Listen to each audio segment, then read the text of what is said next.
Take it away from him. Under 4 left. The barn is alive again. 52-51. Got me in my hormones. All gas, no brakes. Score 4-0. If you think you own this place, you get foreclosed. I've been in my head, but it's not about a T3. I like to learn, but there's nothing you can teach me. We all got opinions. You about to hit Dimitri and Mitches. CJ has never really missed. Ladies and gentlemen, welcome to a very, very special edition of the Sports Show. Episode, what is this, Mitch? 205? 205. 205, coming live, unlive, at you, and you, and you, and you. Ladies and gentlemen, from time to time. Yeah. I just got to tell you, let's just get the channels out of the way. At Sports Show YYC. That's the Instagram. That's the Twitter. You can look up Sports Show on Facebook. Sports Show TV on YouTube. The YouTube channel. Please like, subscribe to the channel. You're going to want to get the video on this because we have a young, good-looking, smart, intellectual, going places that Mitch and I never will. No. Personally, professionally, it's Johnny Hockey. That's right. The playoffs have started. We brought in a ringer. We brought in probably the most knowledgeable mind in sports. My man, I've done enough. Introduce yourself. Let the roster know that you're back. Awesome. Thanks so much for having me on, boys. I'm super excited for the podcast today. And yeah, I'm super. Your hair, that flow. For a while, look, I've touted for myself. You know me, I like to talk about myself. That I had the greatest hair in the Greek community. Oh, really? And then it was the Tzak. The Tzak is he's up there. He's up there. I said I'm looking for a torchbearer. I felt like he had a little too much wave, though. A little too much, right? Quaff, if you will. But Johnny, you're going places. That hair, I'm telling you, you've bypassed your father in an instant. Let's not get ahead of ourselves. No. Let's not get ahead of ourselves. Everyone knows I'm just saying. No one wants to if talk. You see his dad. No one wants to hurt his feelings. I think you're. No one wants to hurt his feelings. You have the best hair in the Greek community. I've given it to you. I'm done. I'm out. It's out. Johnny, welcome back, buddy. Good to see you. We were chatting in the car. Grade 8, crushing it. Bilingual in every language. He knows every language, not just bilingual. Quadlingual, is that a thing? It's just he's lingual. He's lingual, exactly. You're just you're because I say grade 8. Well, how old are you now? You 14? I'll be 14. Yeah, in a few weeks. In a few weeks. Oh, you're a May baby. That's amazing. It's big. It's big news. So and this is his 4th time on the show. We figured it out, right? Yes. 4th time. This kid a couple of years ago, if you remember, because we pumped it pretty hard, came into this podcast and said, hey, you know what, guys? Listen, I got a team. I got a team that I really like. It's called the Dallas Stars. And we all laughed at Johnny. We all laughed at you. Like, Johnny, that's silly. Yeah. To the Stanley Cup Finals they go and almost pulled off the miracle of miracles. But bottom line, impressive. And then on top of that, he pre-called the Florida before Florida was Florida. Also good point. Look where they are now. We're going to get into a lot of this. Exactly. But I got a rant. You got a little something? I got a little something on the way to work. I've never done this, but I need advice. And there it is. I need advice if go I should do this or not. So typically, I'm not one to rat, if you will, or be a tattletale or what a... I love how, you know what I love, Johnny? Mitch is making fun of me, yet he is the biggest gossiper in the Greek community. Well, no one's denying that. That's all I'm saying, right? So you can't. But the pot's calling the kettle black. What happened? Tell us what happened. So I'm at the stop sign, three-way stop. I'm on the phone with my mom. I'm about to take my left turn, so I'm in the left lane. Yeah. The trucker, for whatever company he is, he's in the right lane at the three-way stop. Right. He cuts me off, drives right over. Oh, what are you doing? Yeah. Not only that, he's in front of me, and he runs the stop sign. So I take photos of the license plate. Good. Right? Yeah. Normally, I don't do this kind of stuff. Right. But I'm thinking it's pretty aggressive 8:30 a.m. behavior. Am I in the right? Are you in the right to what? Wanting to rat do him I out? rat him out? Johnny? You know what? If it's a dangerous driver, I get it. You know, this early in the morning, I think you're probably in the right there. You know, I wouldn't do it every time, but in this case, probably. Yeah, because what I'm battling, Johnny, is that it's really in the morning. There's no one really around. Right. And am I being too aggressive in an empty parking lot scenario? I was kind of hoping you'd drop the gloves, cut him off. You get into it. We were right there, close by. We could have ran over. No. I was gonna do it, eh? Well, at the stop sign, I was gonna rip. I mean, by the time I got there, it would have been over. I would have had to pick you up on the ground. He does it. Have you seen my jab? I'm assuming it was great. I'm just saying, right? He's a truck driver. Be careful. Oh no, I sized him up. Oh, did you? No problem. Then you really should have did it. No problems. My thing is, it's past now. Let it go. This is gonna take time out of your day now. the police might want you to write a report and such, and let it go. Hey, Next time. work. You propose work my way? I don't want any part of it. You're right. That's It's my done. thought. Yeah. I'm just saying. All right. Real quick, right before we get into it's an NHL heavy show today. So Right. if you like your NHL, you're going to love this show. If you're not so much into it, fast forward a little bit and we'll get into small NBA talk and rapid banter and maga malaga. But here we go. Okay. In the car, I go to Johnny High. I go, we do this little banter session, and he's like, okay, whatever. I wanted to talk a little bit about Elon Musk basically buying the world. However, I don't know how we got into it. The Keith Yandel situation came up. So I go to Johnny. I go, Sure. what are your thoughts on the Keith Yandel? Johnny, tell him what you told me. Well, 100%. I think it's a completely disgraceful move from Philly. They're a horrible team right now. They're nowhere near the playoffs. This guy's at a 989 game streak. He's 11 away from 1,000 games, and they're scratching him. And for what reason? To play a young guy? There's 5 other defensive spots that you could have replaced. It's completely ridiculous.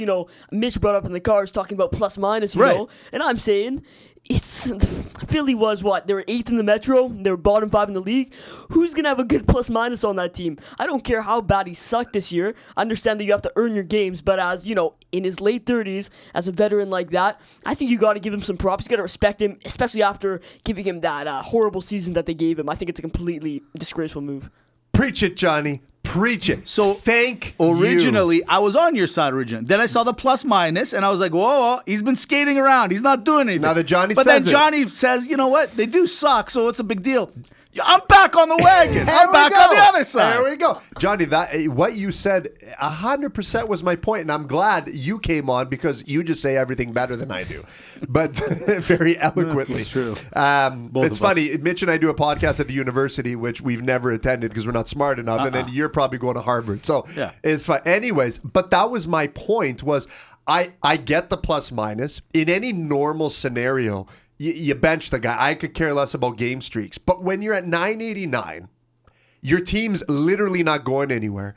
And the whole argument of, well, you put a young guy in to play, to develop him. What are they going to develop on that team? They're going into an offseason, and then they got to start from scratch again next year. Exactly. What was the point? And look at the morals, the morale of the team after this. You see Kevin Hayes was pissed after it, obviously, because, that's his teammate and he just broke his game streak. So it's not going to help the team chemistry at all. Everybody's just going to be more disgruntled with management, which is not good, especially re-signing players this offseason. It just really severs those ties a lot. I think it's just it's just not a good move. It's not a good look for the organization. Yeah, very distasteful. And you brought up the point. There's 5 other spots they could have filled. Like, what was so bad of giving him the 6th or 7th D line? What was so bad? Let the guy play 4 minutes a game. Really, if you really want to go that route, put a 7th defenseman. Let it be Keith Yandel. Scratch a forward, and just give him the game, right, to play. Like, what was so bad about that? Nothing. Thank you, John. Moving on. I just needed, I needed to hear from him. Okay, that's all I needed. Now I'm back on the bag. That I was right. That's right. Well, I wouldn't say you were right. A lot of people were right. I just wanted to be the other guy. And today you're gonna find out I'm really on the other side on a lot of stuff. Here we go. The regular season, the 82 game grind is now over. The table is set. We know exactly who's going to be playing it. In fact, I think we're going to be the first ever podcast out with knowing exactly who's in. There's no one doing it earlier than us now. Nobody. There's no way. I had to wake him up. You know, I had to knock on the door and get him up. Really? I had to wake him up. The kid's exhausted. He's got a lot going on. He did stay up late. He was giving me the whole thing. Anyways, we'll get into it. Here we go. It's Lord Stanley Cup. It's round 1 of the NHL playoffs. It's my favorite time of the year. I'm sure you guys are in the same boat as me. We start in the East. We head over to the West. Here we go. It's the Florida Panthers, number 1 in the East, number 1 in the Atlantic, taking on the Washington Capitals. They've been waiting for a while. Washington says, hey, we know we're in. We just don't know where we're going to sit. We're going to skate around for a little bit. They were Keith Yandeling the whole thing, these guys, all right? From there, Johnny, I give it to you, sir. Get ready. Florida, Washington, give us who do you like. Give us a little analysis. And how many games? Throw it in for a little cherry on top. All right, so for Florida, if you look at the 25-game rolling average, which kind of just, use it in stocks a lot to kind of see the different trends, you see the rates of expected goals percentage and Corsi that are showing sustainable increases from an already high level early in the season. That basically just means they're getting more high-quality chances from their opponents and dominating the possession game. Their PDO rate, which kind of kind of ranks the luckiness of a team, is slightly above 1,000, which shows a lack of frustration and really shows that they're not a fluky team. They got amazing depth and star power. Guys like Huberto, Barkov, Bennett, Duclair, Uyghur, Claude Giroux, the new addition, and they have some really high Corsi forward rates at 5v5 and all situations, which shows that they're not just performing on the power play, they're really good at on 5-on-5 too. That ranks us first and second respectively in the league, which is really impressive. They got a top 10 power play at 24.1%, and their PK, it's a little bit of a worry, 79.8%. That's 15th in the league, but that's something that can be rectified throughout the playoffs. They also have a reliable goaltending tandem in Knight and Bobrovsky. That they've got two options. Looking at the averages for the goals saved above average for these goaltenders, it shows that they're really just right above average, which is really solid for a playoff team. In terms of Washington taking that same 25-game rolling average, they really have a really big collapse around Game 61, which is a huge red flag. Their Corsi 4 percentage hovers just above 50, and their expected goals around 52, which is really insignificant for a playoff team, 13th and 15th in the league. They're 80.4 on the PK and 18.8 on the power play. That's 13th and 23rd respectively, which is not great for a playoff team. And they got questionable goaltending with Vitek Vanacek and Ilya Samsonov so young. So I'm taking Florida on 4. I don't think it's a decision. I love how Mitch is writing notes, but he's actually drawing cat faces. Hey, right? You want to see it? Wow. See, that's a wrap. So, I agree. I had the same notes, Johnny. And since you said them, I'm just not going to go through them. You're taking Florida. You're doing it in 4. 100%. Wow, I like that. I don't know if it's going to be 4. I'm taking Florida dominating as well because Washington just historically is a very slow playoff starter. This team's not the same team. And Florida, I agree. The possession game alone is huge and just going to work immense wonders. I'm going to go 5 just for the sake of being maybe a little bit different, but I wouldn't be surprised if you're right about the sweep. Sound the alarm, boys. Oh, I'm just joking. It's Florida. Florida, I'm going to go with, I'll say 6 since you said 4 or 5. I'll give Washington 2 games. One. Sure. Like I said, they were skating around. They're limber. They're ready to go. They're good. They're fine. But see, this is why we bring Johnny Hockey on roster. You heard these are the we're not stats guys, but these are the stats within the stats. Look how deep this guy is going. I've never studied this hard. Ever. Exactly. Ever. But you know what? It's a good way to study. Yeah. I mean, this is audio, right? It's easy. From there, let's go to the series that a lot of people are probably dubbing the best and the most exciting. It's a little early to call it, but hey, we'll see. It's the Toronto Maple Leafs taking on the two-time Stanley Cup champions in the Tampa Bay Lightning. Johnny, run it down and be nice. All right. So this was one of my favorite series. I think it's going to be really tough. Toronto obviously has got amazing expected goals percentages, so they're really getting those high-quality chances. You see a Corsi dip around game 65-70 and mid-December, which is slightly concerning, considering it dips below 50 on 2 separate occasions, and one near the end of the year, which it's a red flag. I don't love it, but, good teams have collapses. Sometimes it's not a huge worry. They have lots of fluctuation and inconsistency with their numbers, which again is a little bit worrisome. And their lack of forward depth is really an issue. I think their size also, if you look at the depth, guys like Alex Kerfoot, Pierre Engvall, these guys are smaller guys, which is not really good for the playoffs. Then obviously they have incredible star power with Matthews, etc. You got 6th in Corsi 4 percentage and 4th in expected goal percentage. That's incredibly respectable for a playoff team. And they're 82% on the PK, are 8th, and 27.3 on the power play 1st. So the special teams, which are always so important in the playoffs, look pretty good. Although the goaltending will probably be an issue. They've had awful goaltending in the second half, and they have lots of external pressure. In terms of Tampa Bay, they're a worse possession team. They're worse in expected goals and the quality. They have much less fluctuation in the rolling average, but their numbers are overall a lot lower than Toronto's. They also have incredible star power, just as Toronto does.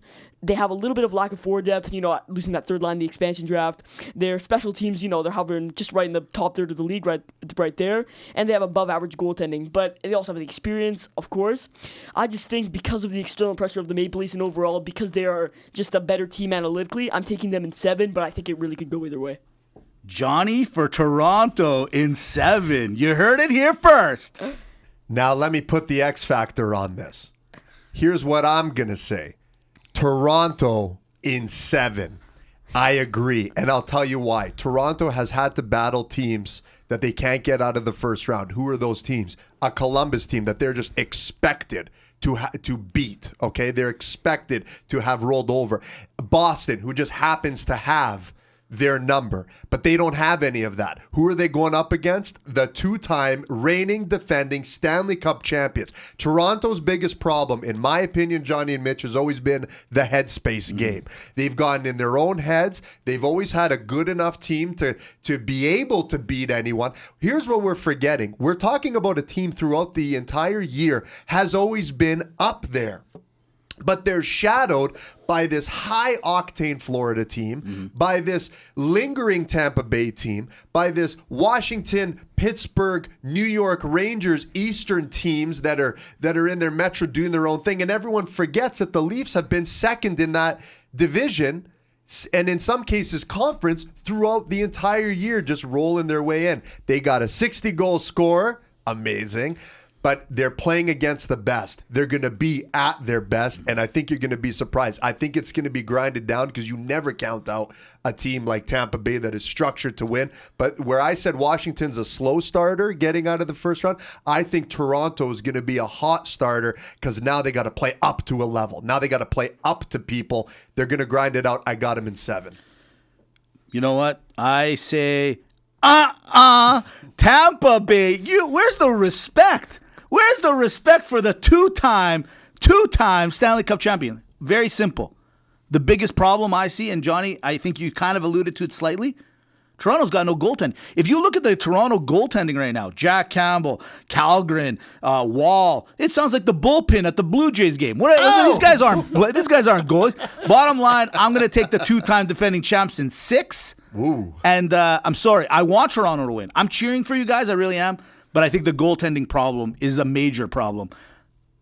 It's Tampa Bay in 6. We move over to the Met division or the other division. It doesn't matter. It's the number 1 Carolina, the jerks, right, Johnny? Jerks? A bunch of jerks. Headed up by head coach Rod Brind'Amour, who I think is like the captain of the team. He's not just a coach, he's actually the captain. Him and Aho are the only guys I recognize on this team, by the way. I think you should still be playing. I think so, too. He should do a shift or two.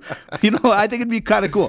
Who are they taking on? Hey, Carolina, thanks for being first in the division. Your opponent in round 1, the Boston Bruins. Ladies and gentlemen, I don't know.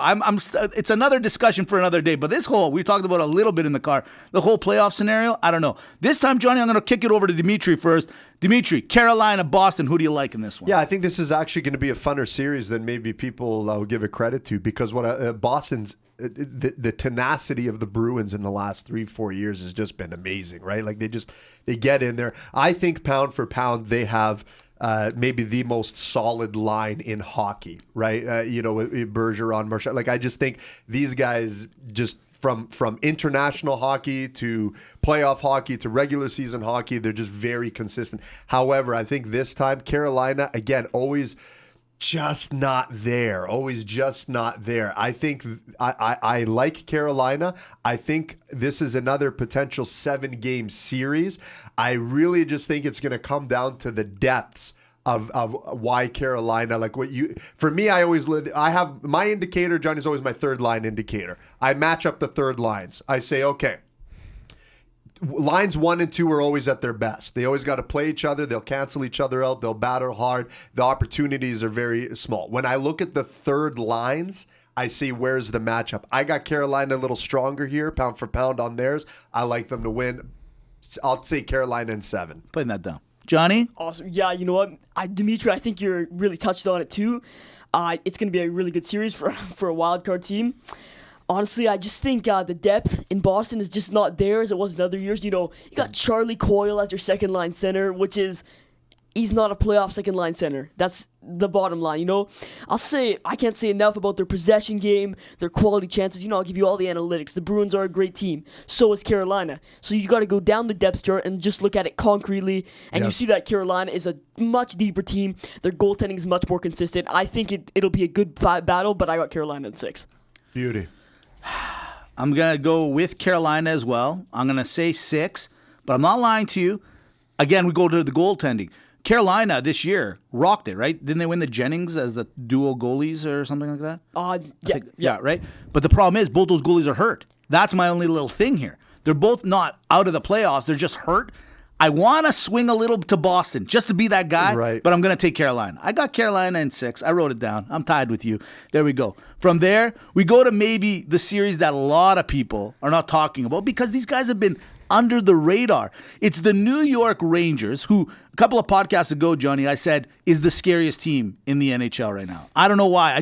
The best goalie, great defense, Kreider. Well, since when does this guy get 50 goals? Like, where did this guy come from? Taking on my buddy's favorite team. It's Dimitri's favorite team. It's the Pittsburgh Penguins. You know, your team has been like a stock, like crypto coin. High, low, high, low. I can't figure them out. Johnny, figure it out for me. I'll tell you at the end, obviously, who do you like. Tell me, Johnny. I need to know what's going to happen. Well, Mitch, I got to go against you a little bit. You know what? I do not like New York. They might be my least favorite playoff team just in terms of. How dare you? If you look at the statistics, man, they've been under 50% for the majority of the season in terms of possession. That's a horrible indicator. You know, they're in the bottom half of the league. That's a playoff team we're talking about. The same story with expected goals for. Their quality chances haven't been that of the other teams, of their opponents. They're really dominating these games. They're 25th in possession and 23rd in quality chances, which is really just unheard of. You know, I like their forward depth. I'll admit that. You know, Kreider, Panarin, Zibanejad, Strome. I don't think Kako or Lafreniere is going to have any sort of big breakout in the playoffs. I might be wrong, but I don't think I am. You know, they're a great special teams. They're great special teams team. You know, they're 4th in power play, 7th in PK, and they just had amazing goaltending all throughout the year. You know, I did a little experiment, you know, where you regress the save percentage of, you know, a guy like Igor Shesterkin. It's a little bit of a complicated process, but basically you take the actual save percentage of the player, then prorate it to an arbitrary number of shots in alignment with like a shot save ratio that is in line with the league average, and then combine them to form the actual percentage. So here you have Shesterkin, who is at about I think you just cured cancer. I was looking at Dimitri. You know what you said, John, is the best. You're like, I just conducted a small experiment. And me and Dimitri are looking at each other. We're like, we mow our lawns. Like, that's all we do. We like don't this know morning, I was like leaving. I'm like, hey, bye, honey, love you. Sorry, buddy. You're so awesome. It's like too good, it. man. It's too We're just good. like, Sorry, I apologize. Go ahead, buddy. It's all good. So, anyways, when you look at that, Shesterkin's about a .919, but then you look at like his competitors, mostly for the Vezina race and in other playoff teams. Jacob Markstrom was at a .914, and Freddie Anderson, who has been a front runner for the Vezina for most of the year, was at a .905. You know what? I really like their goaltending, but I don't think you can rely on goaltending only in the playoffs. I wouldn't buy on them. I wouldn't bet on them. You know, as for Pittsburgh, I think they're a consistent team. I don't think they're a fantastic team, but they're they're top 10 in possession and expected goals. They got good forward depth. They have a really good penalty kill. Although their goaltending may be shaky, I think they can keep up. I'm taking Pittsburgh in 5. In 5? Carry the 1, Johnny. I don't know. 5 games against my Rangers. 5. That's crazy. I gotta side with him. Well, of course you're gonna side with him. I'll say this. I think the New York Rangers are a very scary team now and in the future. Like, if this thing stays intact, I mean, watch out. But the thing is Pittsburgh, again, I just go back to like a Tampa Bay type. No one really talks about them because they were fighting for that second spot in the Metro, right? In the wild card race. They were always just under the gut. Like, and so when you have Florida's, when you have the Rangers, when you have Carolina, when you have this is what everyone's really talking about.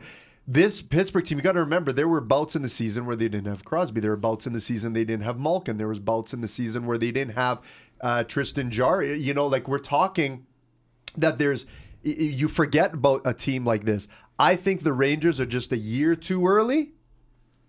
And I think the Penguins, I'm going to take them in 6 because I just think that goaltending, well, I agree. Goaltending doesn't win, doesn't take you all the way, but it can steal you. It can steal you a couple games. You still need, because once the scoring power is there, right? And you just look at the way they play. I like the Penguins. My heart's with the Penguins. I think it's going to be a tough series. Like, I always go this. They might win in 5, Pittsburgh. They might win in 6, but it'll look like they went through the hardest depths of hell to get there, and the actual scoreboard will never depict the true story, because the Rangers I still think are going to be a really, really tough team. Ladies and gentlemen, I think you all know where I stand. I'm taking the Rangers in 6. I respect and understand you both gentlemen. I gladly disagree. I'm moving on. Now we go over to the fun part. This is the good stuff, the Western Division. I don't know why. It's the Wild West. It's crazy over Please here. leave Edmonton and Calgary for the last two. Of course please, they are. Please. The number one team in the league, it's the Colorado Avalanche. They didn't know until yesterday night, until late last night. Right. Johnny called it and said, hey, it's Nashville, the wild card that got in. They were up 4-0 and ended up losing 5-4 to Arizona. We talked about the Arizona thing, by the way. He's got great insight into this. I mean, love it. we need our own 5-hour podcast with Johnny. It's crazy. He's got so much great insight. You know what? I'm going to kick it off with Dimitri on this one. Dimitri, Colorado taking on Nashville. Who do you like in this one? Yeah, I think Nashville is one of those, how do they say in boxing, styles make fights. And you know what I was wishing was a Calgary-Nashville series opener, because as Calgary fans, we got to see those games. They were tough, hard. These were Kachuk down the wire, 0.1 seconds left, right? Anyhow, great matchup for Colorado. That's what they need. They need a tough type of team to really, to really get going, because I still think this is the best team, arguably in the league. I'll go out and say it. But they're definitely the best team in the West statistically, the way they've been playing. But they need to go through a team like this to get going. I have Colorado. I actually have Colorado. I don't like to call them very often, but I got them in 4. And in a tough 4. Ooh. Johnny? All right, I get it. I think we can all admit that Colorado's going to win the series. I don't think there's any doubt in our heads, but I think we still have to make the point that Colorado might not be the team that we think they're going to be later in the playoffs. What have I said? Thank you, Johnny. Thank you. They're consistent, but their quality chances, their expected goals has been lower than expected. It's just hovering right above 50% for most of the year. They're an incredibly small team. They're in the bottom third of the league in height and weight, and even then they're like Mitch. Yeah. Yeah. They wish they were like me. You should see me on a Peloton running the other day. Anyways, I'll digress. I'll show you the stats later. You want to see stats? I'll show you stats. Even then their numbers are screwed by guys like Curtis McDermott, who's 6'5", 233. They're a good possession team. They're 7th. They have a decent power play. Their penalty kill is middle of the league. They've got good depth, good goaltending, but I don't really see them as one of the top teams in the league. I think they take Nashville in 6. Nashville doesn't have their goaltender. In terms of playoff teams go, they're pretty mediocre. They've got decent possession stats, decent quality chances, but nothing to write home about. So I'll take them in 6. I think Nashville gets a couple games, steals a couple games. But I think that's yeah. I literally, to Johnny's first point. Yeah, go ahead. Yeah, I agree with you. Like we said, that they might not be the playoff team that we think, and that's why I said this is the right type of matchup to get them going, because they do need to be. They got to tighten up a little bit too, right? Yeah. They got to be able to win the big games now. I'm taking Colorado. I'm not an idiot. However, I am taking Colorado in 7. One word. Whoa. Darcy Kemper. Yeah, sorry. Until he proves that he's the right goalie for this team, that's the problem. Okay. Colorado. Fair enough. In 7. Okay. We move to the team. This division, this matchup might be the best one, but I don't want to trigger you. It could be kind of like Minnesota. I'm just saying, it's going to be good. It's going to be better than that. I'm not starting you. I'm just saying. I agree. Just don't. And the best part is these two teams. Did you say celery? I didn't say it. Someone said no one said anything. No one said anything. Yeah. These two teams, Johnny, have known for a long time that they were going to play each other. So they've been sitting in the wins knowing, right? It's Minnesota taking on St. Louis. I'm so curious to find out, Johnny. Tell the world how to break this one down, because this is as close as it gets, I think. If you tell me, that's what I pick, because I agree. Too. This is a too close to call on my radar. Well, you know what? I'm 100% with you guys. This is a really tough one, and this is where the analytics come in, and this is where they're really valuable. You take them in a series like, the Colorado-Nashville series. They're not as important here. This is where you differentiate the two teams. They're a 2 and 3 seed. They've been battling for home ice advantage till the final game, basically. Yeah. And they've just been in a dogfight all year. So in terms of Minnesota, we observed through the 25-game rolling average, you see that they had a midseason collapse. You saw their big losing streak. They had a low Corsi and a low expected goals. But now they've got them back up. They have solid level going into the playoffs. They are rolling. They're 11th overall in Corsi for percentage at 52.05%, but that's been skewed by that one collapse, and I think they're really on an upward trend, and they're 6th in expected goals for. Obviously, they have a little bit of a lack of star power. That's kind of what Minnesota's been known for, except for maybe Kirill Kaprizov, and they're a small team overall, which worries me a little bit in the playoffs. They've got 3.72 goals per per game, though that's about 5th, and 3.04 goals against per game, which is 17th. So you have some worries with the goaltending and the defense, obviously with the loss of Ryan Suter. Yep. And they've had a below-average goaltending throughout the year. But with the addition of Marc-Andre Fleury, who has been better of late, Fleury has got a 4.67 goal saved above average. Will battle Talbot with a minus 4.41 goal saved above average. I think the choice is clear with Marc-Andre, but they'll battle for the starting job. So I think that element of competition will be really valuable. In terms of St. Louis, they've had really low levels of quality chances and possession. It's not an outlier. It's been like that all year. And they've tanked even more recently. Their possession, as a possession team, they're at 47.08. That means their opponents are getting more of the share of the possession than they are. That's 24th in the league. And 47.19 expected goals. That's 23rd. That's not promising for a playoff team. They got a lack of star power. I mean, they have a really big team, which is important in the playoffs, and they have playoff experience. They've won a cup. And they've had very good goaltending throughout the year. They've got Jordan Binnington, who's at a minus 6.48 goals saved above, who will battle Ville Husso, who's got 9.65. And I think choice is clear with Husso there, but then again, there's the element of competition. Overall, I'm going to take Minnesota in 6, just because I really can't see St. Louis doing much with their underlying stats. I think they could steal a couple of games, maybe with goaltending, but overall, I think Minnesota's the better team. I got Minnesota only for one reason and one reason only. I defer to the methodology of my partner Mitch over there. What's that? When you're coming in hot, you're coming in hot. And I think that this is going to be, like you said, it's in the trenches. One of the stats that I like you brought up is just the possession game. St. Louis, you're right. If they don't have the possession and they're not capitalizing on good scoring opportunities, and they're two grinding teams, I think they're just going to get just edged out. I like Minnesota. They're just coming in hotter, and that's it. That's it. I like that Dimitri's giving me accolades for saying the teams that are hot, the heater teams, as I call them, going in, those are the ones you got to watch out for. However, there's another one. It's when one team owns another team. And right now, St. Louis, this year, beat them all 3 times, 3 games to nothing. So they got their number. So I'm going to use that one. I'm going to take the Costanzas, the St. Louis team. I'm going to take them in 7. This is for sure. I think we can all agree. This will probably go 7. The Costanzas versus the Missionaries. There it is. There it is. No one is better. Better series than that.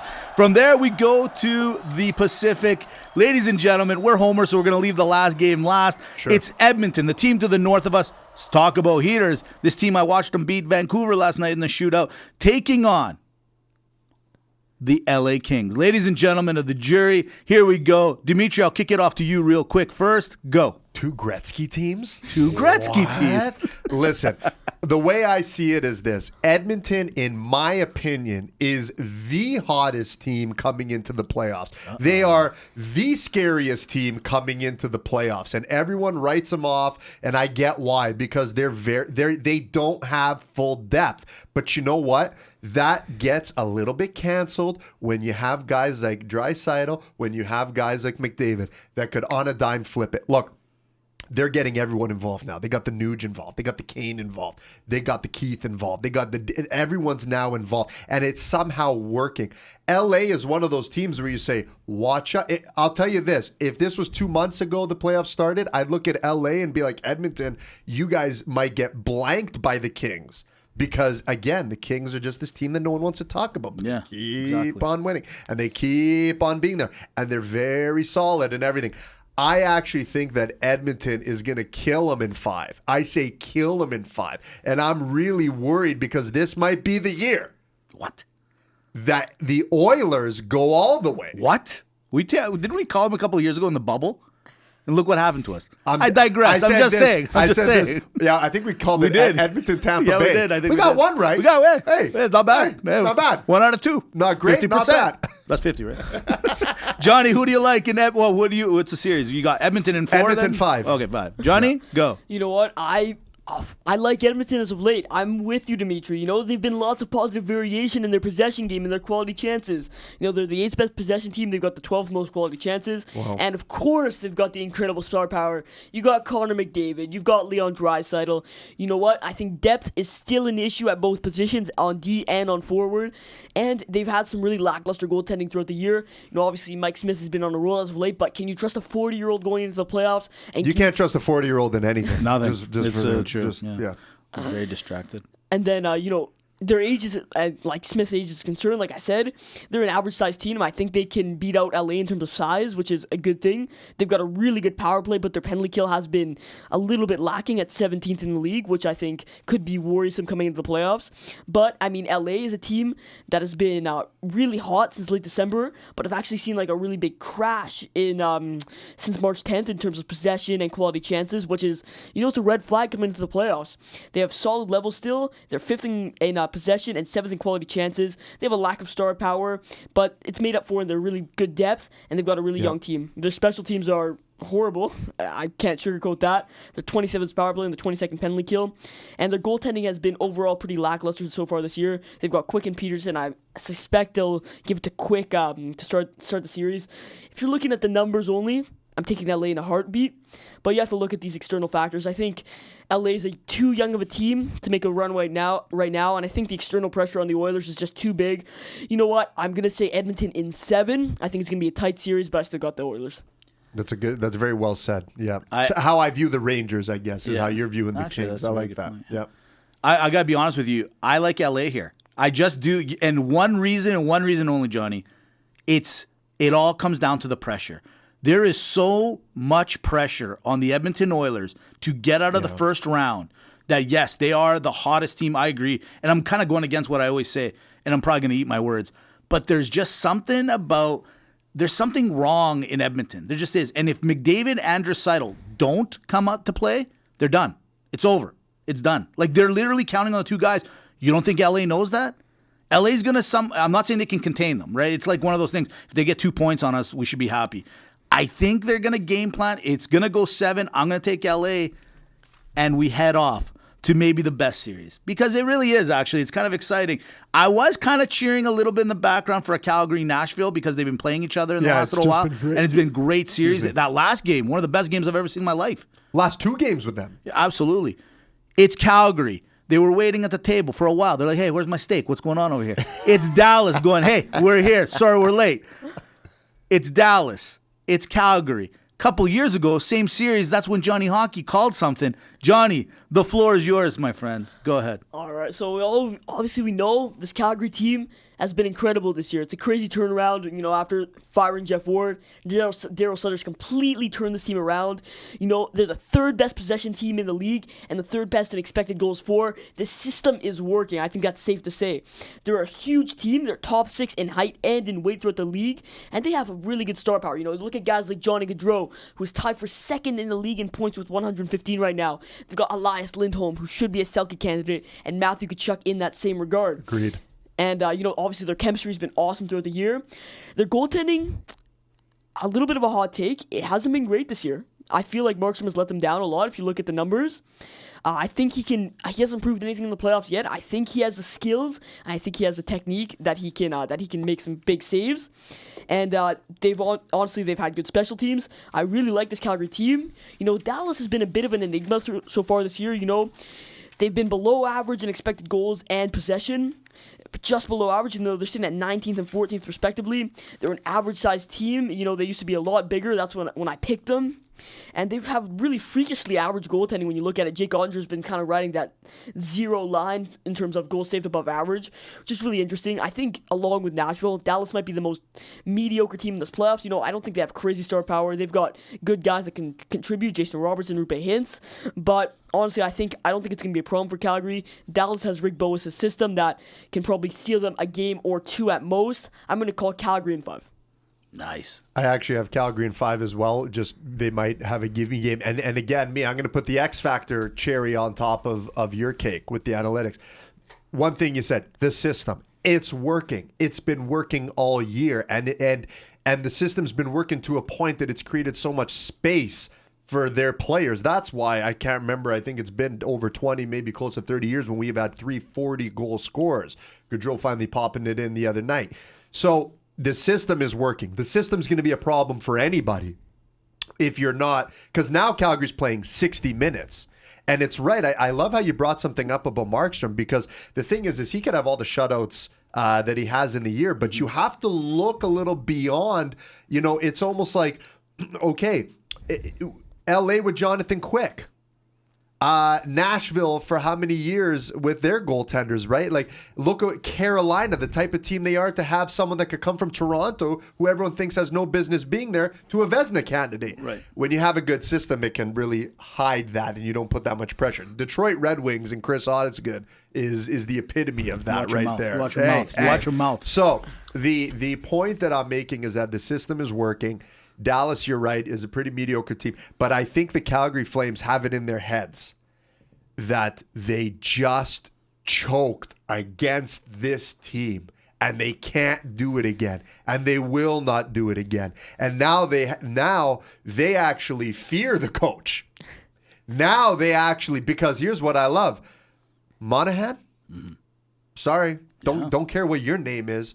As long as you come in here and you play. I got them in 5 because, Dallas is not a pushover team. I say they're mediocre. They still got some good bright spots and they could win a game. I just don't want to call a sweep for the Calgary Flames, but I think that they handled them in 5.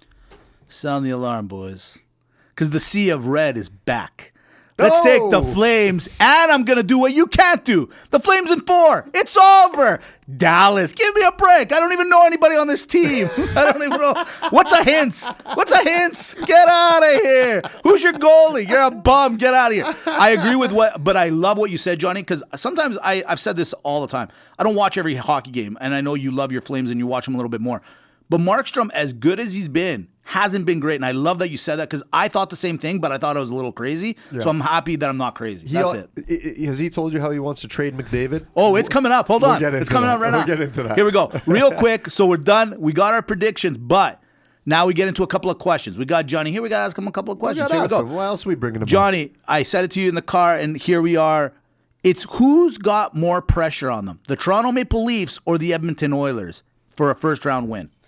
You know what? I think they both have immense pressure on them. They've both got superstars that have failed to perform in the playoffs. Overall, I think you can't go wrong with Toronto in this case. You know what? They failed to make it out of the first round of the playoff for how many years?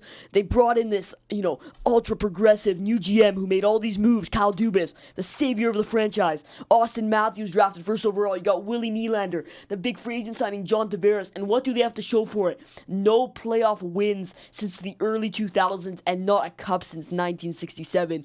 If they fail this year, it's all over in Toronto. Everybody is getting fired. I think obviously Edmonton's got a lot of pressure on them in the McDavid era. I think, listen, I'm not 100% on this. I think they could have one more year before, McDavid really hits his prime and they have all that pressure. I think they maybe have one more year, that they have one more offseason to really improve the team. Overall, Toronto, this is the bottom line. I think it should have been done last year. Most people were calling it for it to be done last year. This year is the absolute finish line. If you don't win in the playoffs this year, it is all over in the 6. I couldn't agree more. My benchmark is exactly that. Who has just that much more time on their side? I think Edmonton does. Toronto's run out of every excuse in the book now. At least Edmonton can fall back and say, look, you guys, this year we addressed everything we're going to address. And, they still have one more year. Toronto, Edmonton, if they come out of the playoffs, they're going to get heat. They're just going to go back. The fans are going to go back. They're going to have a good season. In Toronto, you're right. It's all over. Dubas fired. Trades happening. The team is now blown up. They've done everything they can. They've given the contracts. They've hired the GM. They've changed the coach. They've moved the goaltenders. They brought in the veteran guys. They've done everything and anything under the sun. Unless they go offer Sutter some kind of random deal to come over to the team, it's finished in Toronto. I like that idea. Sutter to Toronto. That's not a bad idea. That could work, that's actually. what I'm saying, man. For me, I think you guys know where I'm going to go with it. I think there's more pressure on Edmonton. You got 2 of the top 5 superstars on the team. The last 4 years, 1 and 2, respectively, when it comes to scoring. This year, Draisaitl had a crappy year. He was 4th in scoring or 5th or whatever. The point is, with 50 goals or whatever. This team has, if they've seen one thing, it's this, that the 2 superstars is not good enough. They're seeing Toronto. 4 superstars doesn't seem to be good enough. So you got to do something. My humble opinion, when you got the mega superstar like a McDavid, and you got another mega star like Draisaitl, and you can't get out of the first round. And last year, I don't like using last year because last year was last year. But when you lose 4 straight to Winnipeg, The pressure to win in the first round is so big because if you're Kevin Holland right now, or Kenny Holland, sorry, you got to look at it and go, you guys brought me in. Why? Because you're the kind of personality and guy that has to break this team up if it happens. It's my thoughts where it is. Johnny, last week we talked about, we were trying to sell everyone on who should be the MVP of the NHL this year. I'm sure you listened to the podcast. It was a fantastic thing. Who is your pick this year for MVP in the NHL? Well, you gotta look at the definition really of MVP. Most valuable player, the Hart Thank you. Trophy, the most valuable player to their team. This is not the best player in the league award. This is a different conversation. The way I look at it, if you take out this player from the team, how does the team perform? And here's how I see it. You take out Johnny Gaudreau from the Daryl Sutter system, I think the team still does fine. I think, obviously, they're not as the powerhouse they are. I still think they make the playoffs. Take out Austin Matthews from Toronto, I think it's a stretch, but I still think they're a playoff team. You take out a guy like Igor Shesterkin from the New York Rangers, and I'm telling you, this is a lottery team. You know, this is he's literally the definition of the most valuable player that you can have to a team. He's been the backbone of the New York defense all year. They've been caved in all year. Their offense has been struggling, and somehow they still have home ice advantage in the playoffs and almost won the Metropolitan Division because of this man and this man alone. He is my clear-cut MVP, and there's no other discussion. Boom. Boom. There it is. That's hot take from wow. Johnny Takes over here. Wow. But you I know love what? it. You know they're just going to still give it to McDavid, though. McDavid, they're going to give it to Austin. Not because he deserves it, but it's the media, man. They're just going to give it to him. We'll see. I still think it'll be McDavid. All right. But People have been waiting, But Johnny. you're Look right. at this. You're right. They've been waiting for 45 minutes. They're going, hurry up. The degenerate gamblers that we have on the team, they're waiting for your pick. Johnny Hockey, who is your pick in this year, 2022 NHL playoffs? Who's going to win? And which two teams are going to be in the Stanley Cup? Well, my Stanley Cup Finals, it's similar to the last time I was on the podcast, and I'm basing it off the two best systems in the league, arguably the two best coaches in the league, with the two best possession numbers in the league and the two highest quality chances. I'm taking the Calgary Flames and the Carolina Hurricanes to the Stanley Cup Finals. And this is not a homer move. I'll clear that up right away. I like the Calgary Flames because if you look at the statistics, they've been the most consistent team, the team with the best structure. They're big, they can score, and they can defend. And they have a goaltender when it matters, I think he can step up to the plate. You know what? This was maybe the hardest pick I've had to make for a prediction. I was pretty sure about Dallas. This one, I'm not sure. You know, the two, you got Calgary and Carolina. Overall, I think it comes down, the numbers pretty much even themselves out. They're similar possession teams at the top of the league, similar expected goals.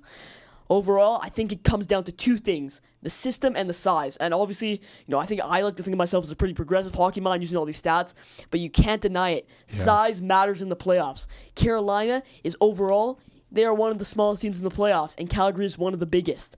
I think you cannot ignore that. In Daryl Sutter's system, he's an experienced coach. He's won a Stanley Cup before. Rod Brindamore, I love you, but I don't know if he's ready for that, this early in his coaching career. I am taking the hometown Calgary Flames in 7 games to win the 2022 Stanley Cup. Wow. South Carolina George right now is both crying and excited. I got goosebumps. I do too. I got goosebumps. I do too. Is it a reality? Johnny said it. It's gotta happen. If Johnny said it, he said it. Do you want to make a prediction? Yeah, I'll make a prediction. Look, I actually agree with pretty much everything that you're saying. My head, if I'm picking with my head, I'm actually taking Calgary versus Florida in the Stanley Cup final, because I think that although Colorado, again, I talked about being the best team, the structure in the playoffs, it gets you, it creates the opportunities, it gets you to places. My head says Calgary, Florida in the final. At that point, question mark. Okay, I'll take Calgary for the sake of that. We're from Calgary, but this is where my heart says. This is where my degenerate gambler place goes. Let me explain to you how the world of sports works, where it creates inherent stories for people to talk for generations to come. I already said it. I already talked about them. I told them that they're the hottest team going in. The hottest team going in, maybe what I've learned about myself is I'm always a year too early, but I'm never a day too late.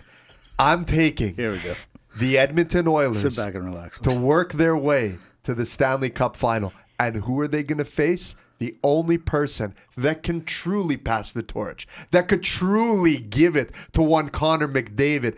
And that is the very shirt that I'm wearing right now. Listen to this. Edmonton to beat Pittsburgh in 6 games in the Stanley Cup final. And that, my friends, gives you the 2022 greatest Stanley Cup final in the world. You guys set it up beautifully, and I can't believe neither of you saw it. Johnny picked it. You were close. I thought you were going to do it. It's Calgary to beat Tampa Bay in the finals. Game 7. This time, the puck is in. Boom. There it is. 17th Avenue, get ready. Me, Johnny, Dimitri, we're coming down. Shirts off, we're coming down. All right. Just need Kiprasov back. You were getting made at the time. Yeah, seriously, probably. How many years ago was that? 2004, right? 2004. So that would have been 14 years ago. It actually happened. Hold on a sec. Let's try. Wait a minute. When's your birthday? In May. It's So May. June, July, August, September, October, November, December, January. It was summertime. Summertime. It was Summertime. Okay. Summertime. From there, real quick, we're going to do it real quick. It's NBA fast break. Milwaukee kicked the crap out of Chicago. They're off. The Heat beat Atlanta. The Raptors, they were down 0-3. Come back, win 2 in a row. And then, hey, they lost. Hey, what are you going to do? Hey, sorry, 6. Again, I get disappointed again in a couple of weeks, but don't worry about it. Boston smashed Brooklyn in 4 straight. Golden State, easy win over. Khan's happy. He's at least happy, right? You're looking at the next champs. Exactly. Dallas beats Utah. Utah, see you later. Phoenix finally got rid of the Pelicans. They were and then I don't want to trigger you. I don't want to say anything, but that team that from last week, they won. The Memphis team. You got it. That's it. That's it. Great. From there, Good for them. NFL draft was on Thursday. Hey, not that exciting. Green Bay needed our team. We needed a wide receiver. We decided to go 2 defensive players. Makes sense. I mean, that's just so we don't need a wide receiver. Yeah, there it is. Come on. There you go. Look who we signed. Seriously. From there, we go to rapid banter. Here we go. Beauty. Boris Becker, tennis legend, is going to jail for 2.5 years for bankruptcy fraud. Foul or not foul for the amount of time he's getting, Dimitri? Not foul. It's been a lot of 2.5 years for a tennis superstar. It's a lot of hard time, man. Hey, if Martha Stewart can all do he did was move a couple of bucks around. It's not a big deal. If Martha Stewart can do it, so can you. Fair enough. Johnny, what do you think about the Gritty being the newest dance sensation? I don't. That's something's wrong with the world right now. Part 2. Can you do the Gritty? Be honest. I think you could do the Gritty. Gotta get something in me first. Great. There it is. Amy, cut the clip. So another question for you, Johnny. I saw this week Trevor Noah. He's got a late night show, and an F1 driver. They were drinking out of a shoe. They did the thing, put it to rest. Cool or not cool, drinking out of a shoe? Not cool. Yeah, that's right. It's not cool. It's disgusting. Come on. Why do you? And whose shoe are you drinking out of? Just saying. That's what I'm saying. That's what I'm saying. Dimitri, Baltimore Ravens traded Marquise Hollywood Brown to the Arizona Cardinals. If now that he's in Arizona, what's a better fitting nickname for him? But how does he even get Hollywood? He's not that important. No. Come on. Yeah. Come on. I'm just saying. Johnny Depp and his ex are in court. It's determined that she pooped in his bed. So what's a worse thing? She goes to jail for it or clean it up? Dimitri? Definitely clean it up. And by the way, what's going on with that? I don't This know. whole thing. I don't know. I know you've seen it too, Johnny. We won't get into it. Yeah. Because I told your mom I'd be nice. But this is getting weird. I saw a great meme the other day where it was like, I hope Johnny Depp wins the court case so then he could come out and say, and this will be the day that you almost caught Captain Jack Sparrow. it's just, I don't know. You That would be funny. That would be good. It'd be great. Last one, late night host, James Corden, famous for his show. It's his last year. He's not doing anymore. He's only signing a 1 year. So what are you going to miss more? Carpool karaoke or celebrity rap battle? Neither. There it is. Neither. There it is. And that's rapid banter. He never had the it for me. Well, the carpool karaoke was popular. A lot of people liked it, right? He's no fouling. All right. There's no fouling. We're off to Maga or Malaka. Here we go. I got 2 options for you. Option number 1, who should replace him? James Corden. Okay. Or we do King's Court for championships in all sports. What do you think?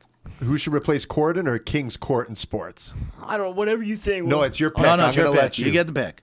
Let's go King's Court. King's Court. Here we go. hoping you'd Here we say go. that. Nice. Here we go. Okay, you started we off, go with Johnny. Johnny Hockey.